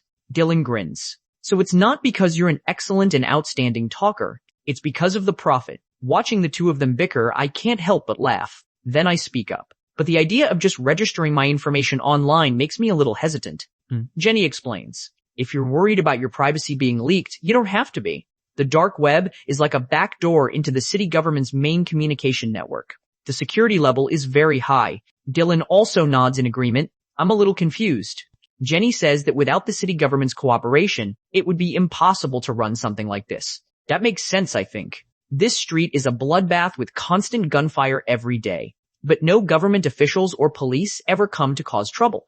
If Balkan's top brass weren't involved behind the scenes, that would be what's truly strange. Jenny then asks me what extra conditions I want to add when taking requests. I think for a moment and say, inherent magic. Just write that I want inherent magic from an extremely rare system, like time, space, or powerful regenerative magic. If not that, then precious relics or elixirs that are second only to those. But he hesitates. Are you sure it's okay to write that? You're very famous right now, DH True asked, but it probably won't be easy to get requests with those kinds of rewards. Dylan chimes in. Jenny, you don't need to worry about that. You're the one who asked him what he wanted. He just answered the question. Do you really think he doesn't know how hard those things are to get? Jenny turns to me and says, you're right. I shouldn't have said that. I'm sorry. Finny end. I reply, I'm not saying I'll only take those kinds of requests. I just want to make it clear what rewards and categories I prefer. Jenny pulls out her laptop and says, forget it. I'll go update your information on the dark web. The review process for modifications is a bit slow. It'll probably take about a week. I suggest you don't take any requests during this time, because once you're officially registered, your value will skyrocket. If you take a request now, you'll be losing out on at least 10 million cells. I nod, but I'm still 20 million cells short of buying that insanely expensive elixir, Stamonia. Seeing my expression, Dylan asks if I'm short on cash. I say that I need money for something right now. Dylan replies, there's a way for mercenaries to make some quick cash. If you're skilled enough, you can make 10 million cells in a day. Are you interested? I nod and ask him to tell me the details. You know there are a lot of undeveloped areas in District 50 and 59, right? A lot of homeless people there have died because of a strange party drug. The piled up bodies attracted a lot of animals, which led to those animals also getting infected and becoming contaminants. So the city government started recruiting mercenaries to deal with it. The price they're offering is 1 million cells per contaminant. Take out 10 of them, and that's 10 million cells. The next day, I arrive at the 5th outpost of the district management headquarters, under the jurisdiction of the Environmental Bureau in District 50. I follow the crowd and queue up to accept the mission. The staff member tells me my number is 484. My number will appear on the big screen later, and I'll be in a group with 3 other people. He tells me to go inside and wait. I'm a bit annoyed. A group of 4? I prefer to work alone. The pay is good though, but I need to take out at least 20 of them. Just then, 3 people walk up to me. I ask them if they need something. The man in the lead extends his hand and says, Hello, you're number 484, right? I'm number 483, Mitchell. I also extend my hand and shake his. That's right. I'm number 484. My name is Fan. Mitchell points to the long-faced man beside him and introduces him.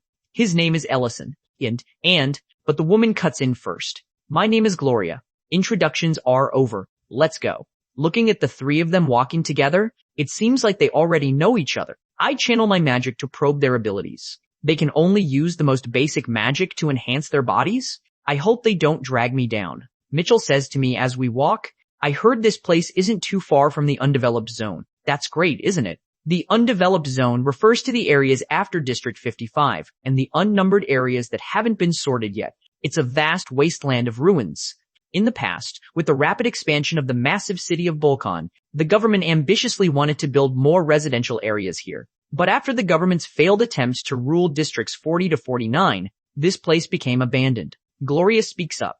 It must be tough for people who work outside of Volcan. Although the contaminant situation only recently became this serious, those who travel between the city and the outside have always had to be on guard against the threat of contaminants.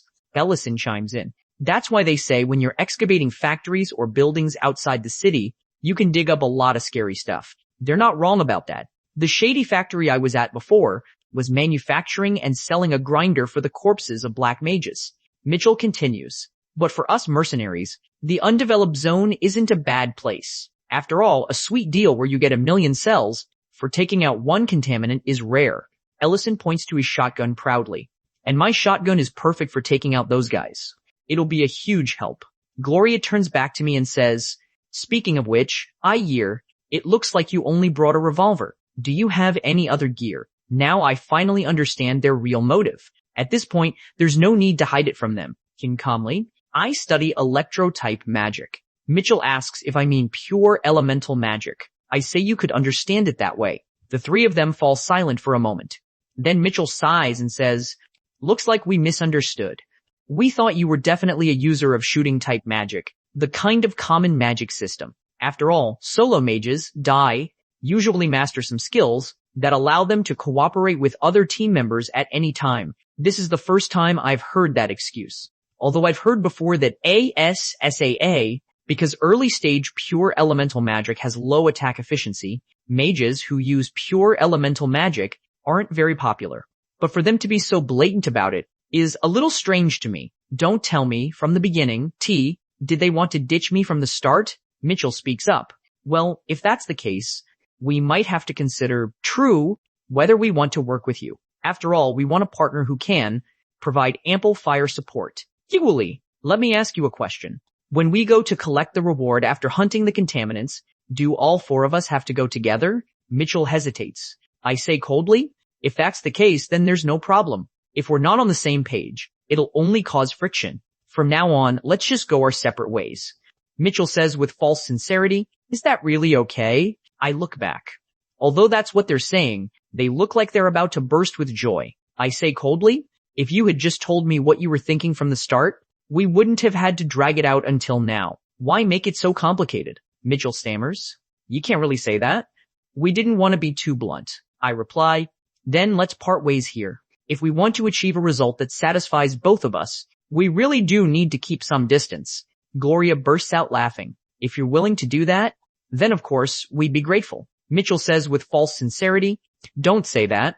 The reason he chose to do this is probably because he has his own considerations. I ignore them and turn to leave. To be honest, their attitude really pisses me off. But getting into a fight with them right here and showing off my abilities would be too stupid. Besides, if I teamed up with them, I'd be the only one losing out when it's time to split the money. Mitchell stares at my back.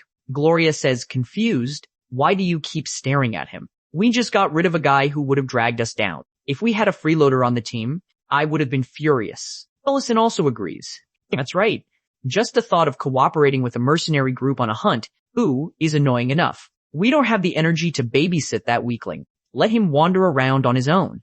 After he finds out how hard it is, he'll probably run back to the city with his tail between his legs. But Mitchell can't shake the feeling in his heart. Even though things are going exactly as I hoped, why does it feel like something's wrong? When he heard we were splitting up, he agreed immediately. If he did that, is be Xer 72 SS74, because he's incredibly powerful, then right now maybe we just willingly gave up a very valuable connection. On the other side, I've already taken out a contaminant with ease. So this is what a contaminant looks like. Seeing one in person, they're even more disgusting. According to the intel from Dylan, contaminants appeared about 3 years ago. These contaminants, time A, are the result of a large-scale, toxic biological weapon experiment project in the undeveloped zone, created by black users.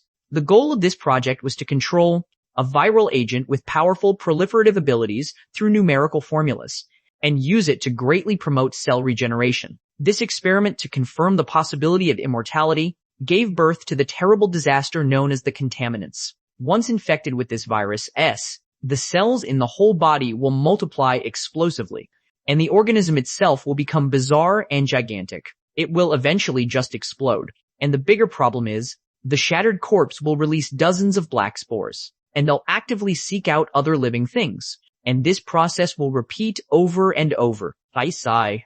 Although I really don't want to do this, as proof of a successful hunt, I have to dig out the contaminant's pair of eyes. Looks like I have to get my hands dirty. After getting busy for a bit, I hear a sound behind me. I was wondering when they'd show up. These mutts are finally here. The two contaminants roar and charge at me. I stretch out my hand and cast gravity condensation. Instantly, a purple magic circle expands from beneath me. Countless black threads surge out from the circle, wrapping around the contaminants. In a blink, the threads restrain one of the contaminants in place. I raise my hand and gather lightning magic, and then unleash a palm thunder strike. At the same time, the other contaminant has already gotten behind me, but my barrier blocks it. Then I pull out my revolver from my waist and cast an enhancement spell. I fire one enhanced bullet. It pierces straight through the contaminant. Just like that, I keep taking down contaminants. A moment later, I've taken out 5 of them. 1 million cells per head. That means I've already earned 5 million cells. It's a good way to make money, just not suitable for the long term. If I didn't have my detection magic, just finding the contaminants would be a huge pain. Well, I didn't expect the contaminants to be this strong. Their attack patterns are simple, but their speed and strength are not to be underestimated. The outpost arranged for everyone to hunt in groups of 4. They probably took that into consideration. People with the skill level of Mitchell and Ellison would never be able to hunt contaminants alone. But did Mitchell's group know about this? If they did, that means they knew I was a mage with weaker combat power, and they were still sending me to my death, weren't they? That's a real possibility. After a short rest, I start looking for other targets. My goal this time is at least 20 million cells. With that money, I'll be able to consistently purchase Stimonia from the Stania Pharmaceutical Company. To get to 20 million cells, I need to hunt 15 more contaminants. At my current pace, it'll take about 2 days. It really is better to take requests with a down payment, but it's too late to regret it now. Just then, I sense something strange nearby. I release my detection magic. There are 3 contaminants behind a crate not far away. I stretch out my hand and gather my magic. This move is perfect for this ruined area. The lightning chaser. 3 lightning foxes fly out from my hand. This is a spell created by applying the principles of summoning magic. Although I can't give these foxes self-awareness, I can control them for a long time. The lightning foxes instantly shatter the wooden crate, but one of their targets dodges the attack. I instantly sense something is wrong. Someone managed to evade my detection. I didn't sense anyone there just now. It's just like that day. If the person running away now is the same sniper from that day, then this move should be a fitting reunion greeting. Get at home. In a blink, the attack hits the target, but the person just stumbles for a moment, and then continues to run. I let out a breath. Looks like Soundwave has no effect on that person. Then try this. A giant ice arrow materializes above my head. The next moment, the ice arrow shoots towards the target with unstoppable force. And the target is actually a blue-haired woman. Someone managed to evade my detection magic. This reminds me of the sniper who also evaded my detection magic back then. I use Soundwave to greet them, but the spell has no effect on them. I immediately summon an ice arrow. Let's see you dodge this. The ice arrow rushes towards the target like a battering ram. The person quickly stops and dodges backward. The ice arrow explodes right in front of her. The woman is relieved. She survived. But the next second, the ice arrow shatters and spreads out. Instantly, the power of the frost surges towards the woman, and in a blink, it freezes her legs in place. This move won't hold her for long. This person is a highly skilled fighter. I can't give her a chance to catch her breath. Gravity condensation. The next second, dozens of black threads wrap around the woman's arms and bind her hands tightly. The woman is so cold, she starts sneezing. Then she starts cursing. How did I end up in the hands of a monster like this? She's yelling and cursing the moment we meet. I flick the cap of my viper's tongue and knock the rifle off the woman's back. The woman cries out in distress. My rifle. Then she turns her head and yells at me. Be more gentle. Her words make me laugh. Why should I listen to you? The woman says angrily. What did I ever do to you? Why are you doing this to me? I reply, do you even have to ask? Not only were you hiding sneakily, you also ran the moment you were discovered. Anyone would find that suspicious. The woman explains. That's because I didn't want to disturb you. I was afraid of interfering with your hunt, you being a mage and all. That's why I was hiding. I think to myself, that's a surprisingly convincing excuse. I know you don't trust me, but can you please get rid of this ice first? My toes are about to freeze off. Although I don't think she'll fight back, you can never be too careful. I pull out my pistol and aim it at the woman. The woman is startled. Then she yells, Lun. You know, Dylan, I'm a bit confused. The woman quickly continues. I work with him. I'm just an ordinary mercenary. I frown. How do you know that I know Dylan? Did Dylan tell you? Since you work with Dylan, that means you're also from the Antares agency. The woman nods. Why, yes, that's right. I then ask her why she was following me. Anicaps. Also, how did you evade my magic detection? Let me explain. I wasn't planning on doing anything to you. I just happened to be near you. But because I didn't want to get into trouble, I just hid. If I really wanted to kill you, I would have attacked first. And I had plenty of time to do it. As for evading your magic detection, you could say it's because of a superpower. I'm a little confused. What superpower? The woman lowers her head. See this talisman on my waist? This is a high-grade 2 fairy tale talisman made by Ruyi herself. This thing is expensive, but it's really useful. Anyone with a decent income, basically every mercenary buys one. I snatch the talisman from her. The woman immediately yells, exasperated. Give that back to me. Druids are nature-type casters. Their power comes from nature and strong faith. So there are no tells, and no traces. So my detection not picking up, a druid's power is actually normal. The pattern on the talisman just now seemed to have faded. And at the same time, my own presence was weakened. It seems the spell only activates 1 point actuates a point ag9 stection. When you're hiding in place, since the pattern disappears, that means this is a consumable item, with a limited number of uses. She really doesn't seem like the type to try and kill me with a low-grade item like this. The woman forces a laugh. You're going to give that talisman back to me, right? It's a little expensive. IDS, it's a little expensive. No, it's very expensive. Kin calmly. I can't promise that. The woman immediately starts cursing. You really are a bastard. Don't worry. I'll give it to Dylan when I'm done with it. That guy doesn't even know what's in his own wallet, okay? Seeing that she can't get it back, the woman can only accept reality. She helplessly comforts herself. Just give up. Don't get your hopes up. But the next second, she's pleasantly surprised to find that the ice under her feet has melted. She lifts up her shoe and says to me, my shoes are soaked. How are you going to compensate me? I say, is now really the time to be worrying about that? I give Jenny a call. I ask Jenny if the Antares agency has a blue-haired female mercenary. Jenny replies, there is a crazy blue-haired woman. After saying that, the phone loses signal and the call disconnects. But at least I got the confirmation I needed. I released the gravity condensation that was binding the woman's hands. I ask the woman her name. The woman stretches and says, my name is Camilla. Just call me Mila. Your name is Fawn, right? I've heard a lot about you. Anyway, you're here to hunt contaminants, aren't you? I say, aren't you? That's right. I'm in urgent need of money recently. My boss was telling me something about the dark web, and he also said that taking jobs right now is a losing business. So that's why I came here to earn some pocket money. Hearing this, I think for a moment. Mila asks me what's wrong. I say it's nothing. Then Mila says to me with full confidence, I know a way to lure the contaminants and wipe them all out in one go. But I'll need your help. Fool, are you interested? I say, aren't you? We'll split the reward 50-50. I'm completely unfazed. Looking at her outstretched hand, I say coolly, I'll take 7, you take 3. Camilla immediately snaps. Then, what the hell is the point for me? I reply, but from what you're saying, why you're saying Prosek and Beale's All Might station of figures are self-winders. Aren't I the one who's ultimately responsible for taking out the contaminants? Since I'm doing more of the work, you should let me take the bigger cut. Camilla retorts, what the hell are you talking about? This was my idea. Have some business ethics, will you? Let's just split it 50-50. I draw out my words intentionally. Let me think. Who was it that didn't have any business ethics first? Camilla raises her voice. You take 6, I take 4. That's my bottom line. I'm not budging anymore. This idea of mine is an unprecedentedly good one. I don't know how great of an idea you've come up with. But fine. I get 6, you get 4. Then it's settled. You can't go back on your word later. With that, Camilla turns and says, let's go. I ask if we're walking there. Camilla says proudly, nope, I just found something good. I guarantee you'll get to our destination in comfort.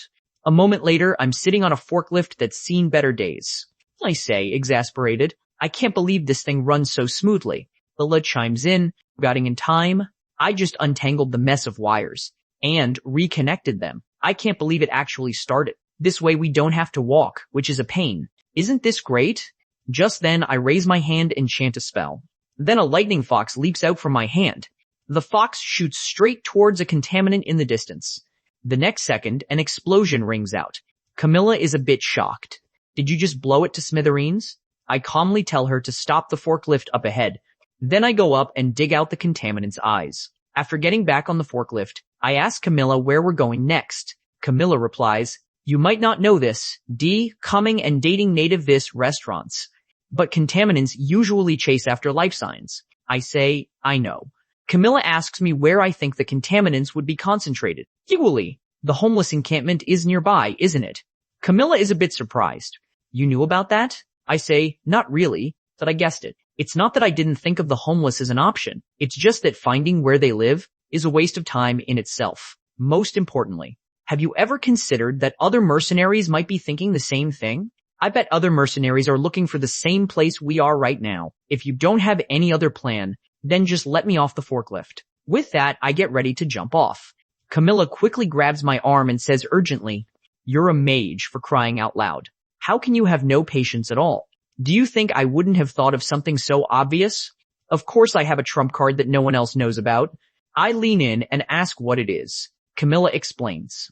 Our boss is very interested in the homeless. I ask if she's talking about Antares.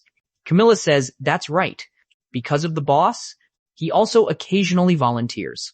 And he recently helped the homeless move to a new location. And for now, only they know about this location. If what she's saying is true, then we won't run into other mercenaries. That's actually pretty good. A little while later, we arrive at an area full of shipping containers. Camilla looks around and says, there's no way the contaminants haven't found this place by now. Looks like those homeless people were able to drive away the ones that came, but that makes sense. We provided them with such a luxurious place to live. The least they can do is protect themselves. I ask if she's not going in. Camilla says with disgust, why would I go in? If it weren't for the boss, I wouldn't even want to go near them. I'd rather be working with those bastards from Scavenze. Let's just wait here for a bit. Although there's no movement right now, 9-9, the contaminants will definitely come rushing over, drooling. But just then, she sees a group of people walking over from the distance. There are about a dozen people over there, but they're too far away. I can't see them clearly. I say there are 18 of them, and they're all mercenaries. Camilla is a bit confused. I came here specifically to avoid running into other mercenaries. I channel my magic and say coolly, if there's someone among them who can use magic, then they would have found this place sooner or later. Camilla picks up the rifle from her back and says, you're not planning on fighting them head on, are you? Just tell them we claimed this spot, and to get lost. That should work. I reply, it would be great if we could scare them away. But unfortunately, there are some familiar faces over there. Hearing this, Camilla puts down her rifle and says happily, are they your friends? That's great. We can talk to them nicely and ask them to leave. I say, exasperated. No, we're not that close. As the group gets closer, the person in the lead is Mitchell. Mitchell is also a bit surprised to see me. He speaks up, Fan, I didn't expect to see you again. Looks like the undeveloped zone is pretty small. Is the person next to you a friend who came with you? I say, no. We just happened to run into each other on the road. Mitchell laughs. I see. Well, that's good. After all, this place is too dangerous. It's not safe to be alone. I say coldly, just say what you want to say. Mitchell gets straight to the point. We had our eye on this area first. So if you don't mind, you can go somewhere else. Camilla steps forward and says, hey, are you an idiot? What are you yapping about over there? This is ridiculous. This is no man's land. What's this, yours and mine? Mitchell replies, Miss, you don't seem to understand. The mercenaries who hunt contaminants always decide on a hunting area first, but Camilla cuts him off. Get lost. Is this your house? Anicaps. Also, the ones who originally set up this cozy little nest for the homeless, who was us, okay? I tell Camilla to calm down. Camilla just raises her gun and yells. Don't stop me. The rule is first come, first serve. These latecomers want to kick me out. How can I not be angry? Mitchell is also annoyed. I advise you to calm down. We're not to be trifled with either. We just hope you'll take our advice. And leave when you should. Then Mitchell thinks to himself, there are only 2 of them. And we have almost 20. If a fight breaks out, we'll definitely have the upper hand. Looking at Mitchell's expression, is he planning on using his numbers to just take this territory by force? If a fight breaks out, Jod. The first one to take out is the man in the back. I can't sense any magic power on him. I can't even detect his presence. Is he powerful enough to hide his abilities? Just then, the white-haired man pats Mitchell's shoulder and tells him not to be rash. Then he smiles. I never thought I'd run into a mercenary from the Antares agency here. Gimo, it's a pleasure to meet you. I'm Maulian from Platon. Actually, I'm the one leading these mercenaries today. Camilla is taken aback. The Platon mercenary group is, along with Antares, one of the most active mercenary agencies in the circle recently. I heard they use their superpowers to poach a lot of capable mercenaries. Although I don't know where they got such a large amount of assets from. Maolian continues. Everyone knows that Antares is very concerned about the situation in the undeveloped zone. Is helping the homeless here settle down also part of that? Since a mercenary from the Antares agency is here, it really isn't appropriate for us to ask you 2 to leave. But could you allow us to rest in this vicinity? If we happen to run into any contaminants while resting, it wouldn't be out of line for us to do our best to eliminate them, would it? He's just saying one thing. They're not leaving. If we push any harder, a fight will probably break out. Mila doesn't seem to want to clash with the Platon mercenaries either. I say to Mila, our deal is off. Goodbye. Mila immediately gets anxious. Why? We agreed to make money together. You have to have some loyalty. How can you just run off on your own? Higuli. So, you want to compete with them to see who can kill the contaminants first. I don't want to waste my energy. I'd rather wander around on my own and be free. Wait, my talisman is still on you. As long as you help me, you can have it. How about it? I spent 10 million cells on that thing. Just then, I sensed something strange. A large group of dark shadows are running over from the distance. Mitchell and his group also hear the commotion, and that group of dark shadows are all contaminants. Mila says happily, Hey, those are walking banknotes. You're not planning on leaving, are you? Come on, let's do this together. You've got nothing to lose anyway, and you can make those bastards look bad at the same time. How about it? But I know this situation is definitely not normal. Although there are a lot of life signs here, Wendy S., so it's normal for them to gather. But for so many contaminants to appear at the same time, it doesn't seem like a coincidence. It's more like there's a reason for it. After seeing that sinister smile on Maulian's face, I'm sure of it. I was right. I say to Mila, charge to the front right now. Just rush out with your shotgun raised. I'll take care of the rest. Mila immediately dashes forward. Mitchell quickly yells, let's chase after her. I channel my magic. You can't just chase her because you want to. Tremor. Instantly, the ground beneath the mercenaries begins to shake. Then, a 10-meter deep pit appears out of thin air. Looking at the people below, it would be nice if they just stayed in there quietly. But how could that be possible? A green light glows around Maulian's body. Spellings and magic. This kid was hiding his true power after all. This is perfect. The next second, Maulian starts to panic. The moment he uses his magic, I'll interfere with the flow of magic inside his body, and then instantly destroy it. Maulian drops to his knees. He realizes he can't channel his magic. It feels as if someone has forcibly taken control of it. Then he seems to realize something, and quickly looks up at me. Looking in his expression, people, he's probably completely under my control now. If this move can take down the one who seems to be the strongest among them, Maulian, then dealing with the others will be a piece of cake. Mitchell is a little panicked. Like this, they won't be able to climb out of the pit. Then he looks at me and says, Mage fan? Can you help us? We can't use our magic in this pit. But I don't respond to him. Maulian stands up and says to Mitchell, haven't you realized it yet? Mitchell says, confused. Realized what? The next second, his eyes widen. Right now, I'm gathering lightning magic and looking down on them with contempt. Ooh versus 20. I have the advantage. A mere 20 people dare to try and steal my prey? I trap them in a pit with a single tremor spell. Then I interfere with their magic with my own, making them unable to channel their powers. They can only stare helplessly from below. The naive Mitchell actually asks me for help, asking me to help them. The strongest one, Maulian, realized it was my doing from the very beginning, and after seeing my lightning magic, Mitchell also realized in shock that this was my handiwork. Lightning magic gathers in my hand. Then, 3 lightning foxes leap out from my hand. In a blink, the 3 foxes rush towards the contaminants, and then begin a massive slaughter. With the help of the foxes, Camilla's killing becomes even easier. Camilla yells excitedly. This is awesome. I'm a little helpless. How could she blow up the contaminants' eyeballs? Camilla also realizes she got too excited. I'll have to be careful next time. When Camilla has killed most of them, I relax my suppression of the mercenaries. Maolian is the first one to jump out. He turns his head and glances at me. I give him a wicked smile, but Maolian just turns his head away, and then hurries towards the contaminants. I didn't expect him to just leave, but that makes sense. He probably also realized who was controlling his magic just now. If he still provoked me after understanding my power, then he'd be a real fool. But what about the other mercenaries? At this moment, the other mercenaries are panting as they climb out of the pit, but it's too late. The contaminants have already been divided up. Ellison comes up and yells at me. Fan, you damn bastard. Why were you just standing there watching the show? Couldn't you have helped us? I say coldly. I don't know what you're talking about. The only person I need to help is the woman over there shooting her shotgun wildly. Anicaps. Also, we're not that close, are we? Coming over and acting like a companion now is a bit awkward. Hearing this, Ellison's face turns red. He clenches his fist in rage and throws a punch at me. Even if I don't move, he'll be stopped by my barrier. But there's no reason for me to tolerate his disrespect.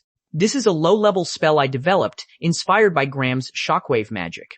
I blast the spell forward and send Ellison flying. This hit almost makes Ellison throw up last night's dinner. He falls to the ground in a daze. Before he can react, I rush forward, grab his hair, and zap him, and instantly electrocute him until he loses control of his bowels. After doing all this, I calmly walk away. Mitchell asks me, since you're so powerful, why didn't you tell us earlier? That way, we wouldn't have offended you before. I say coldly, I didn't come to a place like this to hunt contaminants, just to avoid being offended by you. The fight over there is almost over, just as we agreed before. When it's time to get paid, we'll be calculated separately. Gloria waves her hand and says, Gwenigo. Although Mitchell agreed, I didn't, as long as you're willing to give me a chance. Just then, Camilla, who has finished hunting the contaminants, walks over. She taunts Gloria. Although I don't know what happened between you guys before, you're abandoning your partner just to get a share of the money. Is that appropriate? Gloria quickly waves her hands and says that's not what she meant. Camilla instantly gets in her face and says grimly, how is it not? After all, ditching your partner to hug our mage's thigh is much more profitable, isn't it? Am I right? Intimidated by Camilla's presence, Gloria lowers her head. Then she whispers that she is. Camilla pats her shoulder and laughs. Good girl. That's more like it. Just then, Maulian, who has killed a few contaminants, walks over and says to me, Lost? Mage. I'm thoroughly convinced you completely crushed me this time. You've really taught me a lesson today. This is the only thing I can give you. Are you willing to accept it? A business card for the Platon Mercenary Agency. Looks like he won't be interfering with the hunt anymore. I put the business card in my pocket. Maolian says thank you, then says he'll be taking his leave. With that, he turns and leaves with the other mercenaries. Seeing this, Camilla says to me, Mage, I have a business card too, do you want it? Looking at the dirty business card, I say, let's get out of here first. Hey, just take it. Just like that, we hunted until evening. Camilla looks at the list and complains. Is this really right? I only got 7, and you got 12. I say that besides the one whose eyes you blew up, it's correct. You brought this on yourself, but you worked hard. Camilla takes my hand and smiles. The magic you used today was so cool. You should come visit our agency sometime. Was that necessary? That guy Dylan talks about you all the time. It's made our boss really curious about you. If you need a high-paying job, you should come check out our agency. Alrighty, I'll think about it later. It's a promise then. See you next time. I lean against the wall, exhausted. The total earnings from hunting contaminants is 19 million cells.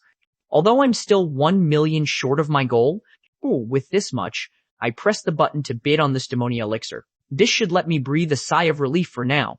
I hope this elixir works.